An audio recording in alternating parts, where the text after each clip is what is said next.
নমস্কার, কমিদা বলছিলাম। তো আমরা আছি হচ্ছে এই মুহূর্তে মালদা জেলা বইমেলাতে। আর আমরা মালদা জেলা বইমেলাতে পেয়ে গেছি মালদা জেলা বইমেলা কমিটির যুগ্ম সম্পাদক এবং মালদা জেলা গ্রন্থাগারের সচিব আমাদের প্রিয় প্রসেনজিৎ দাদাকে। তো দাদার মুখে শুনে নেব কিছু বার্তা। দাদা, এই বছরের বইমেলা এবং কি হচ্ছে, কেমন কি চলছে, এই বিষয় নিয়ে কিছু একটু যদি বলতে এবং আরও যদি কিছু বলতে। মালদা কলেজের মাঠেই মালদা জেলা বইমেলা অনুষ্ঠিত হতো।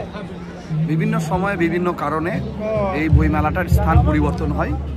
এবছর আমরা সবাই মিলে জেলা প্রশাসনের সহযোগিতায় মালদা কলেজে আবার মালদা বইমেলাটা ফিরিয়ে নিয়ে এসেছি। স্বাভাবিকভাবে মালদা জেলার যারা মানুষ তাদের কাছে বইমেলাটা একটা আবেগের, বইমেলাটা একটা গর্বের। কারণ মালদা জেলার বইমেলা পশ্চিমবাংলার মধ্যে দ্বিতীয় বৃহত্তম বইমেলা। কলকাতা বুক ফেয়ারের পরে এই বইমেলার প্রচার পরিধি সারা রাজ্য জুড়ে বিস্তৃত। এই বইমেলাতে আমরা এবার 35তম বইমেলায় আমরা চেষ্টা করেছি যে বিভিন্ন বিষয়ের উপরে মানুষের কাছে বইমেলার স্বাদকে পৌঁছে দেবে।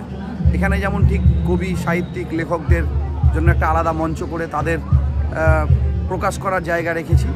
ঠিক পাশাপাশি আমাদের এখানে বিদুশেখর শাস্ত্রী মঞ্চ, যেটা মূল সাংস্কৃতিক মঞ্চ, সেটাও আছে।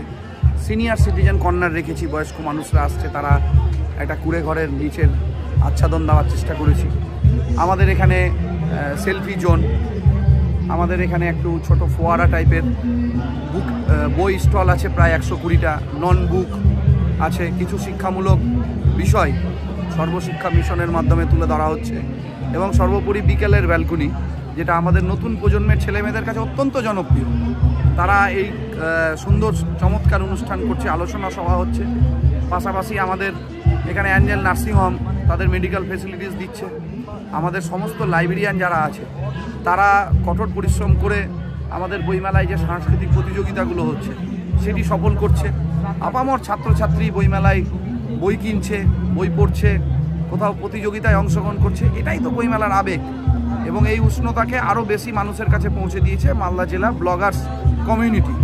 এই ব্লগার্স কমিউনিটি যারা হয়তো বইমেলায় আসতে পারছে না বা জানে না যে কবে থেকে বইমেলা শুরু হয়েছে, তাদের কাছে এই যে প্রচার, এই যে মাধ্যমের মধ্যে দিয়ে পৌঁছে দেওয়া, সেটা আমাদের ব্লগার্স কমিউনিটি করছে। আমি ব্লগার্স কমিউনিটিকে আমার আন্তরিক শুভেচ্ছা অভিনন্দন জানাচ্ছি বইমেলা কমিটির পক্ষ থেকে, যে তারা এত বড় কাজটা করছে। এবং এই বইমেলা 35 বছর আমাদের রানিং। আমি আশা করব আমরাও একটা দিন বৃদ্ধ হয়ে যাব, কিন্তু আমাদের আগামী প্রজন্ম যারা আছে তারা বইমেলার হাল ধরবে, বইমেলাকে এগিয়ে নিয়ে যাবে এবং মালদার নাম এই বইমেলার সাথে সাথে সারা রাজ্য, সারা দেশে ছড়িয়ে দেবে। ধন্যবাদ দাদাকে। তো যেমনটা তোমরা শুনলে যে 35 বছর ধরে বইমেলা এবং বহু বছর পর মালদা কলেজ মাঠে আবার বইমেলা। আমরা শুনছিলাম এতক্ষণ ধরে প্রসেনজিৎ দাস, মালদা জেলা বইমেলার যুগ্ম সম্পাদক এবং মালদা জেলা গ্রন্থাগার এর সচিব। তো ওনার মুখে শুনে নিলাম আজকের বইমেলা এবং আমাদের যে সমস্ত ব্লগার্সদের প্রতি ভালোবাসা, একটা আন্তরিকতা, এটাই। তো দেখা হবে পরবর্তী ভিডিওতে। ততক্ষণ